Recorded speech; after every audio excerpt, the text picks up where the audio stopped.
Well, good evening, or good morning, or good afternoon. I don't know what time it is going to be for you, but for me it's evening, and it's about time for me to make some dinner. And it has been a rough day for me. I've actually had a rough week. Well, a rough month or so. But that's getting better. That's in the past now. And so I've been trying to focus on just making some easy to cook meals for myself, and tonight is going to be no exception. So I'm going to make something a little different than I normally make, but keeping in mind, I just need to take it easy. So hopefully you can keep me company here while I get to making some dinner. So welcome if you're new here. My name is Scott. And if you're not new here, my name is Scott. And also if you're not new here, you may not have seen me wearing glasses very much in the past. I've got a little eye infection or something going on. It's always something to deal with. Anyway, so a couple of days I'll be wearing my glasses, which is not my preferred thing to do. I would rather be wearing my contact lenses. I feel like I can't see anything with glasses on, but I feel like I can see great with contacts, but got to take a couple of days off. Anyway, with that explanation out of the way, I'm going to make a dish based on some white rice. Now, I don't normally eat white rice. In fact, for years I only ate brown rice, but I've kind of come around to the idea to keep some white rice at hand because of times where I'm just tired. Maybe I've got a little too much work to do, or maybe I've been under the weather. Some of those things have happened over the last month. So I did decide to start eating some white rice again, and I actually had to go to the store and buy a little bit more. So I had a tiny bag of it, ate through it pretty quickly here over the last few weeks. So I've got a new bag of this Lundberg rice. I like this rice. I think it's grown in California, and me being a native Californian kind of means a lot to me. I don't know why, but that just means something to me. Anyway, good quality white rice. And I'm not saying you should eat white rice all the time. I certainly don't.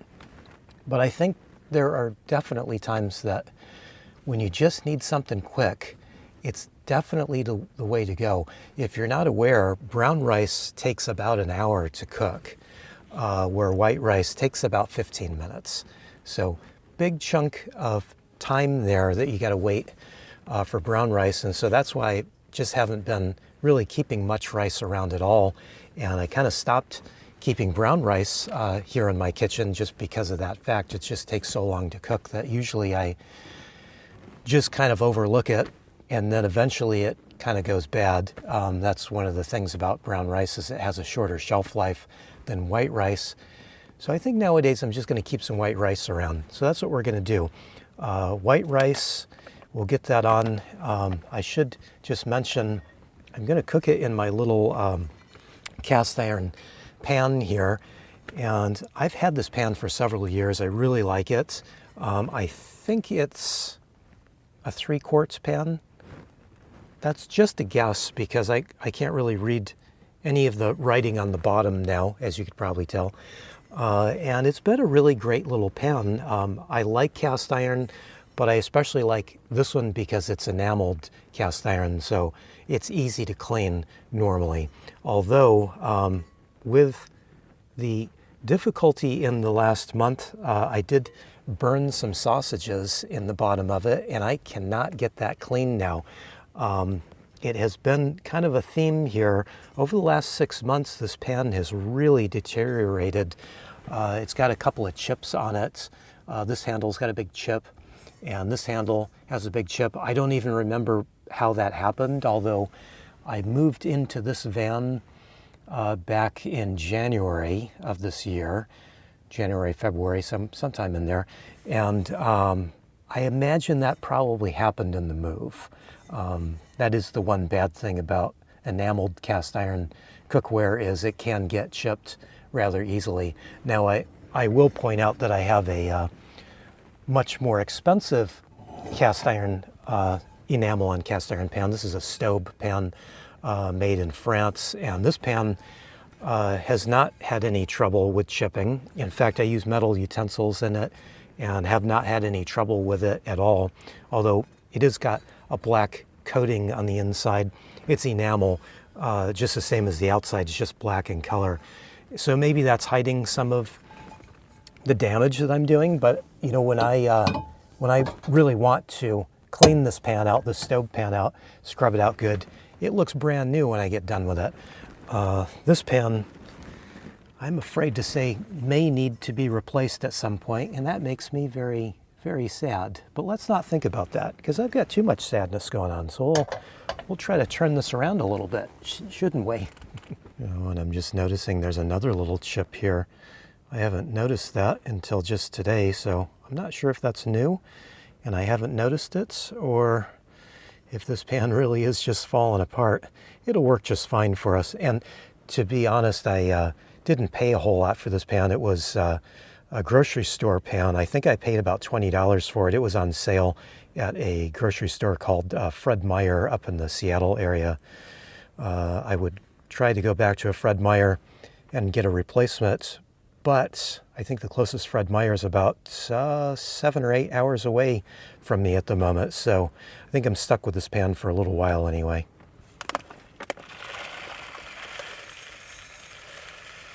So I'm trying to just make one serving of rice, but if I have a little bit left over, I'll just put that in the fridge and use it for some fried rice in the morning.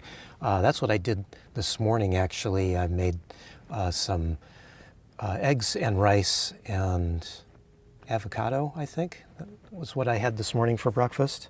Why can't I remember that? It wasn't that long ago. Anyway, trying to just do one serving here. First, though, got to give this a really good rinse. So that's what we'll do now. I know some people don't like to rinse their rice, but look at that water. See all that? That's just starch. And if you don't rinse it, then the rice is just going to be sticky. So I'm going to give this probably 2 more rinses. That seems to be what this particular bag needs, is 3 rinses is what I've found. A few months ago, I put a water filter on my sink so that whenever I run my tap, I have filtered water. And I wasn't expecting a whole lot out of it because I actually used a water filter that was made for a shower.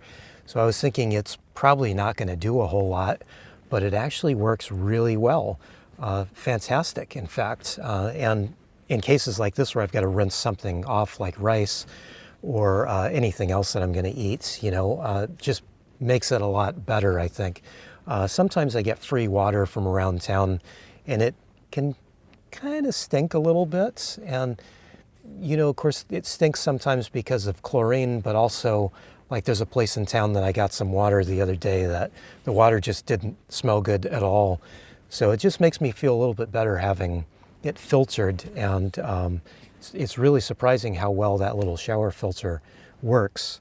I wasn't expecting a whole lot, but I sure am happy that I gave it a try and have it now. So I've got some fresh water on the rice here. I'm just going to add a little bit of salt because I think it needs it. And then I do like to add some butter. I know not everybody likes butter in their rice, but I like it that way. I used to really obsess over the measurements of the rice, how much water I was putting into how much rice, and I would just, seems like I'd mess it up all the time, even though I thought I was measuring it out correctly.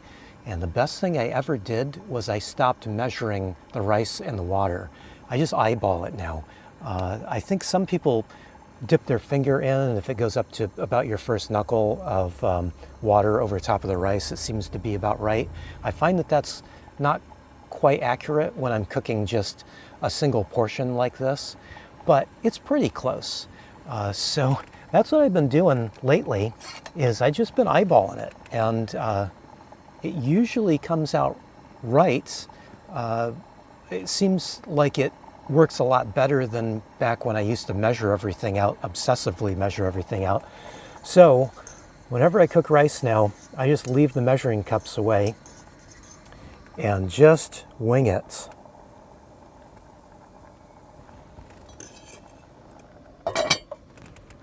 Okay, so I have set my timer for 15 minutes, and while I wait for the rice to cook, I can start prepping my other ingredients. Actually, I've got plenty of time to prep the other ingredients. I've got time to take a nap, but I probably shouldn't do that quite yet, should I? One of the things I always do when I'm eating rice is I always eat it with some protein and some fats, usually as much fat and as much protein as I can possibly get. So for today's protein, I am going to open up a can of, I almost said tuna there, which is funny because I don't eat tuna. I'm going to open up a can of salmon, tinned salmon. It's basically like a can of tuna if you haven't had tinned salmon. A little bit more expensive, but I think it tastes a little bit better. And the fact is, I can't really eat tuna. I've got a condition that makes me not be able to eat tuna. It's not really the tuna itself, it's just I have to watch the mercury content. Most tuna has mercury in it, which is unfortunate. But knowing that has helped me quite a bit. So now I stay away from the tuna and buy the more expensive salmon. It's kind of a bad thing. You know, years ago when I found that out, the doctor told me, you know, you gotta quit eating the tuna. I was quite upset because I ate a lot of canned tuna back then. It was just such a cheap and easy thing.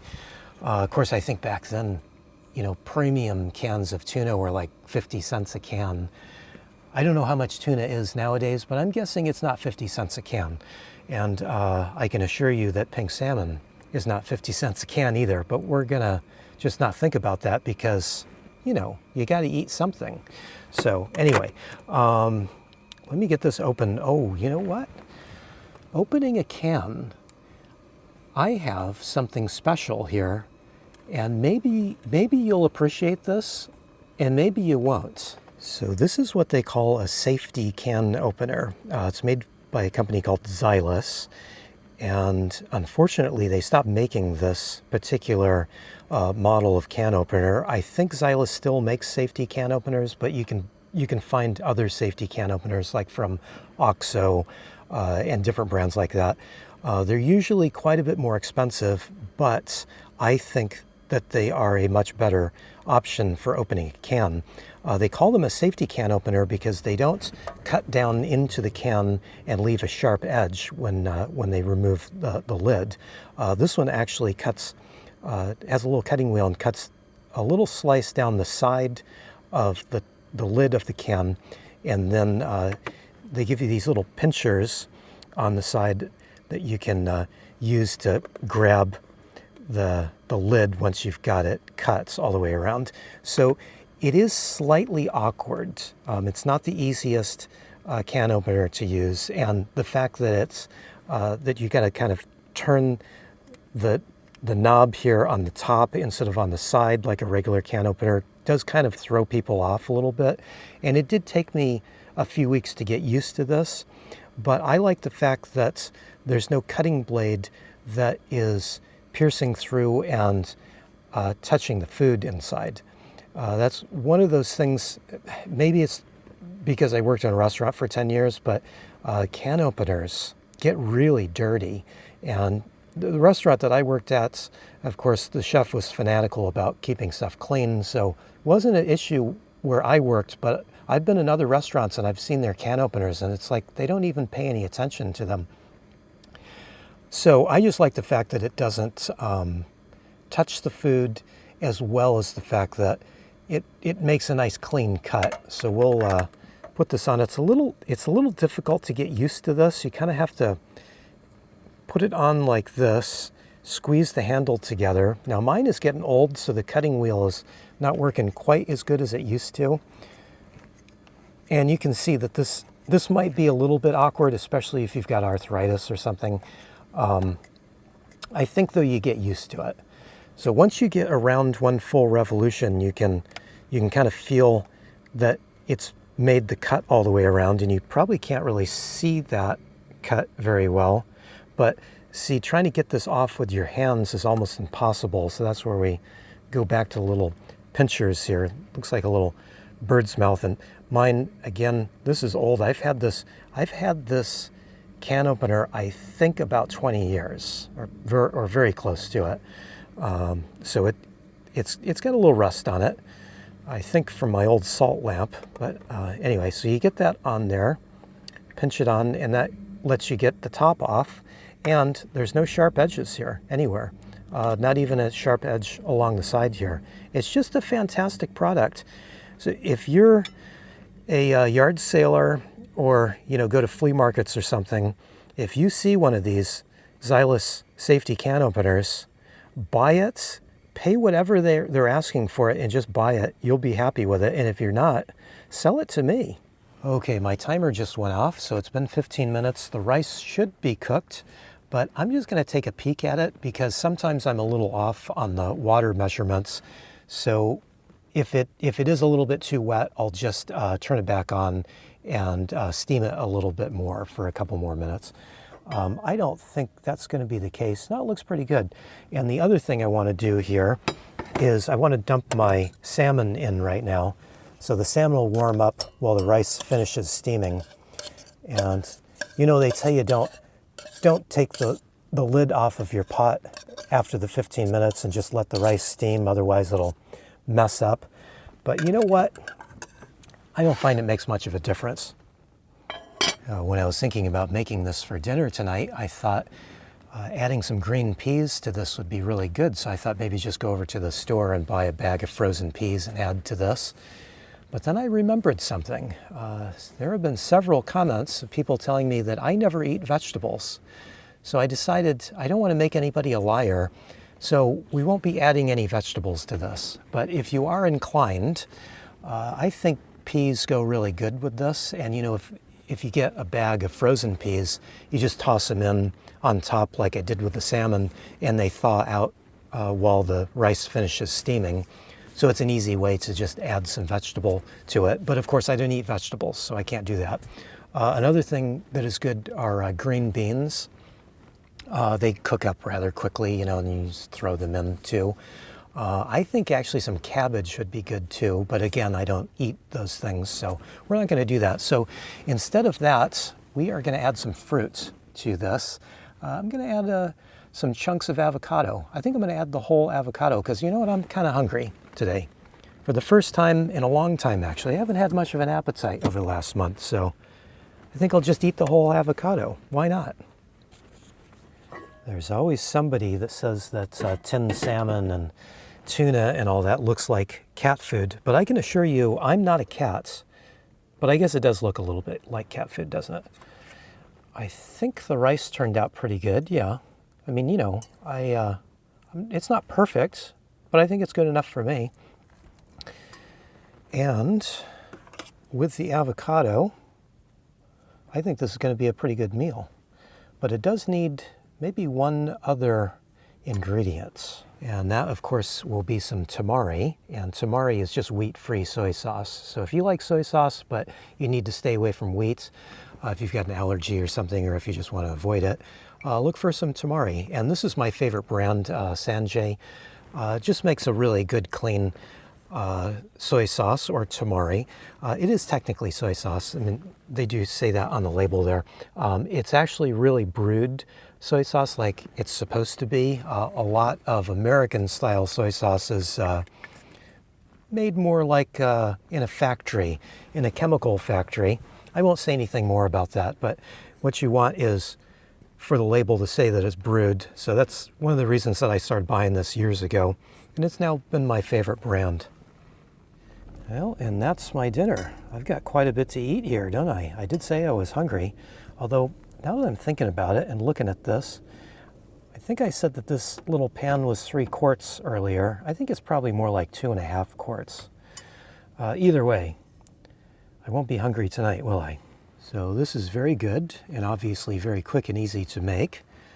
But if I'm honest, I kind of wished I'd bought that bag of frozen peas, even though some of you won't believe that. Anyway, I'm going to get to eating because I've got a bit to chow down on. Thanks for hanging out with me today, and thanks for watching. I really appreciate it.